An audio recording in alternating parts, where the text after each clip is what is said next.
Hola, soy Adriana Nieves, licenciada en nutrición. Hoy vamos a platicar en este video sobre la neurona. La neurona, como sabemos, constituye principalmente a nuestro cerebro y a nuestro sistema nervioso y es responsable de nuestros sentimientos y pensamientos. En este video quiero mostrarles principalmente cómo se compone una neurona y después platicaremos un poco de cómo ésta realiza su función principal, que es la comunicación. La neurona es la unidad funcional del sistema nervioso porque puede aislarse como componente individual y puede llevar a cabo la función básica de este sistema, que es la transmisión de información en forma de impulsos nerviosos. La neurona es un tipo de célula con componentes estructurales que le permiten llevar a cabo esta función. Tenemos a las dendritas, que son prolongaciones que salen de diferentes partes del soma. Suelen ser muchas y ramificadas. El tamaño y ramificación de las dendritas varía según el lugar y la función de la neurona. En el desarrollo vemos que estas se ramifican. A mayor ramificación, mayor comunicación, pero en cierto momento se cierran para constituir funciones específicas. Después tenemos el soma. Esta parte incluye el núcleo. Al igual que todas las demás células, las neuronas tienen un núcleo, que es donde se produce la energía para el funcionamiento de la neurona. La diferencia es que el núcleo de las neuronas no está capacitado para llevar a cabo la mitosis, es decir, que las neuronas no se reproducen. Después tenemos el axón, que es una sola prolongación que sale del soma en dirección opuesta a las dendritas. Su tamaño varía según el lugar donde se encuentre localizado, pero por lo regular suele ser largo. La función del axón es la de conducir un impulso nervioso desde el soma hacia otra neurona, músculo o glándula del cuerpo. Después tenemos la capa de mielina, que es un componente del axón. Esta es una capa de una sustancia grasosa que cubre partes de la superficie. Estas capas facilitan la transmisión del impulso nervioso. Esta sustancia es producida por las células Schwann. La falta de mielina está asociada con la dificultad en la transmisión del impulso nervioso. El impulso nervioso es de naturaleza electroquímica, o sea que es una corriente eléctrica producida por gradientes de concentraciones de sustancias químicas que tienen cargas eléctricas. El proceso global de transmisión de un impulso nervioso puede ser dividido en varias fases: el potencial de reposo, el potencial de acción, el desplazamiento del potencial de acción a lo largo del axón y la transmisión sináptica. Veamos cada uno de ellos. Empezamos con el potencial de reposo. Este se llama así al estado en que se encuentra una neurona que no está transmitiendo un mensaje o un impulso nervioso. En su estado de reposo, la neurona está en un estado de tensión o cargada, es decir, que está lista para iniciar un mensaje. En estado de tensión se debe a un desbalance de las cargas eléctricas dentro y fuera de la neurona, en particular entre el interior y el exterior del axón. El desbalance eléctrico es provocado por concentraciones desiguales de iones de calcio, sodio y cloro y proteínas con carga negativa en el interior y en el exterior del axón. Particularmente, hay una mayor concentración de sodio en el exterior, a la vez que las proteínas con carga negativa no pueden salir. El resultado neto de este desbalance químico es que el interior de la neurona está cargado negativamente respecto al exterior. La carga es de aproximadamente menos 70 milivoltios. Ese desbalance es mantenido a la fuerza por un sistema de bombas ubicados en los puntos de intercambio. Es esta carga negativa que tiene la neurona en su estado de reposo lo que se conoce como el potencial de reposo, o sea, su fuerza para iniciar una acción. El potencial de acción es el nombre con el que se designa un cambio drástico en la carga. El cambio se suscita cuando la neurona recibe algún tipo de estimulación externa. Esa estimulación se inicia en los mensajes que las dendritas de la neurona recogen en su alrededor. Tales mensajes se van concentrando en el soma, en particular en el punto donde comienza el axón. Si esas estimulaciones son lo suficientemente intensas, van a generar un disturbio en la base del axón, aunque va a tener como consecuencia que en el punto de intercambio más cercano a la base del axón se abran ciertos canales que permiten el libre flujo del sodio al interior del axón. Esto tendría como consecuencia un cambio drástico en las cargas eléctricas. Dentro y fuera del axón, la carga eléctrica cambiará aproximadamente de menos 70 milivoltios a más 40 milivoltios. Ese cambio en la carga eléctrica es lo que se le conoce como potencial de acción. El primer potencial de acción genera nuevos disturbios en las redes en el interior de la axón. Esos disturbios van a afectar el próximo punto de intercambio y los canales se abrirán para dejar entrar al sodio, produciéndose en ese punto un nuevo potencial de acción. Ese potencial de acción va a afectar el próximo punto de intercambio donde se genera otro potencial de acción. Esta secuencia de potenciales de acciones desde la base del axón hasta su final es lo que se le conoce como un impulso nervioso. Una vez que se inicia el primer potencial de acción, este puede continuar a lo largo del axón. No importa cuán intenso sea la estimulación inicial, si este supera el umbral, el impulso nervioso va a ser siempre igual a su magnitud. A esto se le conoce como el principio del todo o nada. Hablemos un poco del periodo refractario, que es el tiempo que tarda la neurona en retornar al potencial de reposo. Durante este periodo de recuperación, la neurona es incapaz de emitir otro impulso nervioso. Cuando el potencial de acción llega a los botones sinápticos, hace que las vesículas sinápticas se peguen a la membrana, abriéndose y liberando la sinapsis, los neurotransmisores. La sinapsis es el espacio entre la membrana de los botones sinápticos de la neurona que lleva el mensaje y la membrana de las dendritas de la neurona, músculo o glándula que va a recibir el mensaje. Cuando los neurotransmisores son liberados a la sinapsis, estos se desplazan hasta la membrana objetivo y ahí se adhieren a otros lugares específicos. Cuando el neurotransmisor llega a la membrana objetivo, tiene como resultado excitarla para que éste estimule una señal o inhibirla de emitir mensajes. Los neurotransmisores son los que, al incidir sobre las dendritas, inician un nuevo disturbio en la próxima neurona, cuyo resultado puede ser que el impulso se transmite a través de esa neurona. El efecto puede ser también una contracción muscular o una secreción glandular. En estas condiciones la neurona no puede transmitir señales porque los iones están al contrario de la membrana, es decir, existe más sodio adentro y más potasio afuera. Ahora es el momento de que la bomba sodio-potasio, gastando ATP, transporte los iones de sodio hacia afuera y los iones de potasio hacia el interior de la célula, al contrario del gradiente de concentración. Comenzamos con 3 iones de sodio que se enlazan a la bomba, es decir, la proteína que va a cruzar la membrana. El ATP se rompe en ADP más fosfato para generar la energía y poder lograr cambiar la estructura de la bomba. Se liberan los 3 iones de sodio al exterior y estos ya no pueden unirse a la proteína porque ésta ha cambiado su forma. Se unen 2 iones de potasio a la bomba en su forma activa.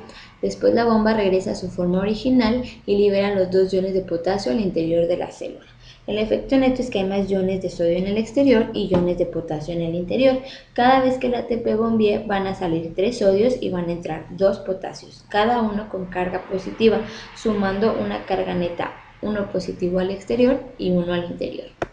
Y ahora nos preguntaremos, ¿para qué me sirve todo esto? Vamos a hablar un poco sobre el músculo. El músculo está rodeado por tejido conectivo y este se une a los huesos mediante tendones, el cual contiene varios miles de células musculares llamadas fibras musculares, que se empacan en haces dentro del músculo. Cada fibra se compone en unidades cilíndricas llamadas miofibrillas. La unidad funcional del músculo es el sarcómero. Son estructuras proteicas mínimas que permiten la actividad muscular. El sarcómero está limitado en sus extremos por líneas Z, localizadas en la mitad de la banda I, y contiene principalmente filamentos de actina. La miofibrilla consiste en filamentos gruesos y delgados que forman un patrón de estriaciones, con filamentos delgados de actina en direcciones opuestas que se unen por dímeros de actina. Los polímeros de moléculas de miosina forman la banda A oscura, que es bisectada por una región clara llamada banda H, cuyo mayor componente es creatinina-cinasina y en cuyo centro se encuentra la línea M. En esta línea los filamentos gruesos se conectan a moléculas gigantes de actinina que cubren la mitad del sarcómero de la línea Z a línea M y se cree que funcionan al mismo tiempo como resorte y como regla para definir la longitud del sarcómero después de la contracción. Los componentes primarios de las fibrillas del músculo esquelético son miosina y actina, así como tropomiosina y troponina asociadas con actina. Otras proteínas musculares como la tinina, neblina o miomesina son esenciales para regular el espaciamiento, unión y alineación precisa de los miofilamentos. Estas proteínas constituyen más del 75% del total de proteínas de la fibra muscular. ¿Y cómo es que pasa todo esto? Los músculos se acortarán en la medida que interactúan los puentes cruzados de miosina con los sitios activos de la actina. Cuando la interacción de estos dos elementos es posible, se produce el deslizamiento de los elementos delgados de actina entre los miofilamentos gruesos de miosina. Supongamos que es un puentecito cruzando, interactuando con un sitio activo de la actina, lo que provoca un movimiento de cabeceo con el propósito de tirar del miofilamento delgado de la actina, soltando un sitio activo para agarrar otro sitio activo y de nuevo volver a cabecear. Este es un proceso que se repite una y otra vez. Mediante estos movimientos de cabeceo se tira una y otra vez de los miofilamentos de actina, provocando el acortamiento del sarcómero, en particular de la fibra muscular en general. El espacio de la zona H es la reserva con que se cuenta para que se produzca el acortamiento de la fibra, sin necesidad de que dicho acortamiento comprometa la longitud de los miofilamentos. Los miofilamentos de actina y miosina mantienen su longitud independientemente de si se encuentran en reposo o en proceso de contracción, igualmente en la disminución de la zona H. Cuando la fibra del músculo se encuentra en estado de reposo relativo, no se presenta interacción entre los sitios activos de la actina y los puentes cruzados de la miosina. Se considera que la premisa en mención no se cumple a raíz de un bloqueo que ejercen las proteínas reguladoras del proceso de contracción, es decir, la troponina y la tropiomiosina. Debe existir algo que inicie el desbloqueo de la troponina con tropomiosina y que permita que queden frente a frente los sitios activos de la actina y los puentes cruzados de miosina. Para garantizar que los puentes cruzados de la miosina y los sitios activos de la actina queden frente a frente y crear condiciones para que se produzca su interacción, es necesario provocar cambios en la posición de la tropomiosina, por lo que es necesario que la troponina se cargue con algo, que no es otra cosa distinta a los iones bivalentes de calcio procedentes de las cisternas del retículo sarcoplasmático. De alguna manera, las membranas de las cisternas responden al impulso nervioso que ingresa al interior de la fibra muscular utilizando los túbulos transversos o cisterna T. Es posible que ocurra una especie de despolarización de las membranas de las cisternas. El resultado es que la onda despolarizante produce desde las cisternas una salida masiva de iones bivalentes de calcio, que en condiciones de relajación muscular se encuentran en el interior de estas. El ion de calcio es ese algo que se requiere para que se neutralice el bloqueo que ejercen las proteínas reguladoras del proceso contráctil, troponina y tropiomiosina, y se dé inicio al proceso contráctil, es decir, al acortamiento de la fibra muscular esquelética. Si con la salida de los iones de calcio de las cisternas se inicia el proceso de la fase activa de la contracción, es de esperarse que la fase de relajación esté relacionada con el envío de regreso a las cisternas de los iones de calcio. El envío de los iones de calcio de regreso a las cisternas es un proceso activo que demanda energía procedente del ATP. Entonces, como hemos visto en todos estos mecanismos, ocupamos del ATP, que es nuestra energía. Pero ¿de dónde sale el ATP? Vamos a hablar un poco de estos mecanismos llamados glucólisis y ciclo de Krebs. La glucólisis forma parte de todos los mecanismos celulares que necesitan energía. Como dice la palabra, es una lisis, es decir, una ruptura o descomposición de la molécula de glucosa que se metaboliza para dar lugar a piruvato y a ATP y NADH. Es un proceso de producción de energía y esto se produce en todas las células del organismo, concretamente en el citoplasma. Consiste en una serie de procesos metabólicos que oxidan la glucosa para producir energía, en esta fórmula que ven aquí. A partir de la glucosa se producen dos piruvatos, dos NADH y dos ATP. Esta glucólisis es la forma más rápida por la cual la célula consigue energía. Es una serie de 10 pasos. Primero tenemos la glucosa, la cual pasará a glucosa 6-fosfato. Es una reacción que se cataliza por la enzima hexokinasa, la cual fosforila, es decir, que añade un grupo fosfato a la glucosa, aumenta su energía y esta lo hace transfiriendo una molécula de ATP. La ventaja de esto es que la glucosa 6-fosfato, a diferencia de la glucosa, no puede atravesar la membrana y esto le ayuda a seguir con el proceso. Después se transforma la glucosa 6-fosfato en fructosa 6-fosfato por la acción de la glucosa 6-fosfato isomerasa. Después se transforma la fructosa 6-fosfato en fructosa 1,6-bifosfato a través de la enzima fosfofructoquinasa 1. Se gasta un ATP porque se fosforila la glucosa 6-fosfato. Consiste en una ruptura de la fructosa 1,6-bifosfato en dos moléculas, una que es la dihidroacetona fosfato y la otra que es gliceraldehído 3-fosfato, y esto se cataliza por medio de la enzima aldolasa. Después se transforma la dihidroacetona fosfato, esta se isomeriza en gliceraldehído 3-fosfato porque este es el único que puede continuar. Entonces este paso se cataliza por la enzima triofosfato isomerasa.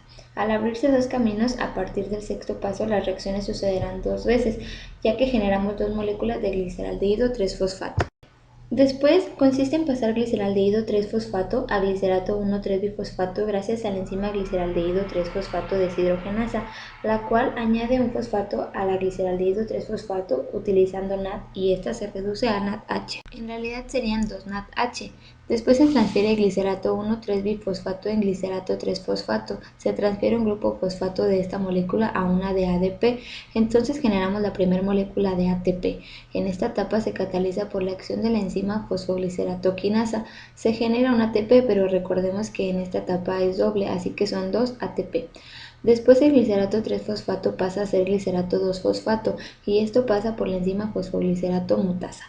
Después se transfiere el glicerato 2-fosfato en fosfanol-piruvato. Esta reacción se cataliza por la enzima enolasa, eliminando una molécula de agua. Por último, se transfiere el fosfanol-piruvato en piruvato. Se da por la enzima piruvato-quinasa. Lo que hace es que desfosforila el fosfanol-piruvato en piruvato y ATP. Al final de la glucólisis de la glucosa están dos fases. Una de gasto energético, donde se consumen 2 ATP, y 2, que es beneficio energético, donde se produce NADH más 2 ATP más un piruvato, aunque la reacción final... Hablemos un poco del ciclo de Krebs. Este es un ciclo metabólico de importancia fundamental en todas las células que utilizan oxígeno durante el proceso de respiración celular.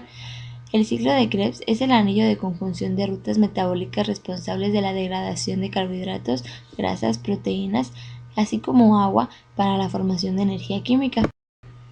Su principal sustrato es el acetil-CoA. Al entrar, este se condensa por medio de la condensación con oxalacetato y genera citrato. Al término del ciclo, los dos átomos de carbono introducidos por el acetil-CoA serán oxidados en 2 de CO2, lo que regenera el oxalacetato capaz de condensar al acetil-CoA, la producción relevante desde el punto de vista energético. Sin embargo, se produce a partir de una molécula GTP, 3 NADH y una FADH. Los cofactores reducidos NADH y FADH2 se comportan como intermediarios óxido-reductores. Cuando están reducidos, son capaces de transportar electrones a energía relativamente alta hasta la cadena respiratoria mitocondrial. Cerca de tal cadena se reoxidan a NAD positivo y a FAD y se añaden los electrones a la cadena misma, que así será capaz de regenerar moléculas de ADP y ATP. La energía que se saca de la ruptura completa de una molécula de glucosa pasando los 3 estadios de la respiración celular es de 36 moléculas, aunque en realidad son 38 las moléculas netas de ATP que se producen, pero 2 de ellas, que son las NADH más H positivo, se consumen para transportar desde el citoplasma hasta la matriz mitocondrial, que son producidas en la glucólisis. Por último, llegamos a la cadena respiratoria, la etapa final de la respiración.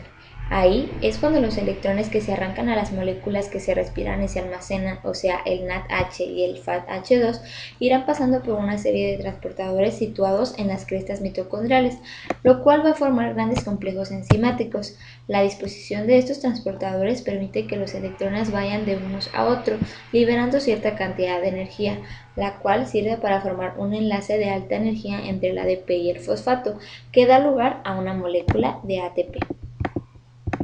Y esto fue lo que necesitamos para producir el ATP que necesita nuestra célula para todos sus procesos. El metabolismo celular son una serie de procesos químicos que ayudan a transformar los nutrientes de los alimentos en energía utilizable por la célula. Los alimentos que ingerimos contribuyen a la capacidad de la célula para llevar a cabo las reacciones químicas que platicamos a lo largo de este video.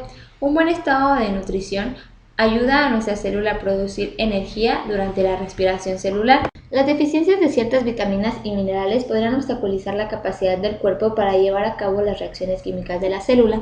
Hablemos un poquito de los más importantes que aparecen en las reacciones platicadas en este video. Primero tenemos el sodio. Este es el principal elemento regulador de los fluidos extracelulares y en base a ello desempeñar importantes funciones fisiológicas. Por ejemplo, la regulación de la presión osmótica. También nos ayuda el control del balance o equilibrio ácido-básico metabólico. Nos ayuda a regular el transporte activo a través de la membrana celular. También mantiene el potencial de la membrana al expulsar el intercambio con el segundo electrolito en importancia, el potasio. El calcio actúa como mediador intracelular o mensajero. También nos ayuda a regular las enzimoquinasas y participa en la transmisión del impulso nervioso. El magnesio interviene en la síntesis de neurotransmisores y nos ayuda a la producción de la repolarización de las neuronas. Después tenemos al potasio. Este participa en el equilibrio osmótico, es decir, en la concentración de sustancias dentro y fuera de la célula. También colabora en la permeabilidad de las membranas y es fundamental para la síntesis de los músculos. También participa tanto en las reacciones químicas como en la transmisión nerviosa y en la contracción muscular.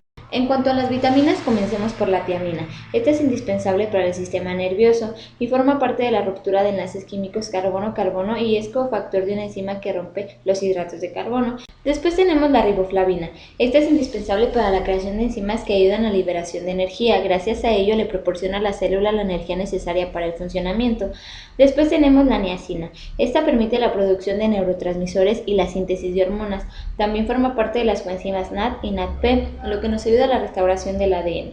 Continuamos con el ácido pantoténico. Esta forma parte de la estructura de la coenzima A, la cual interviene en las reacciones del metabolismo. Después tenemos a la piridoxina. Esta, además de cumplir funciones en el metabolismo de nutrientes orgánicos, ayuda a mantener el equilibrio de sodio y potasio en el organismo.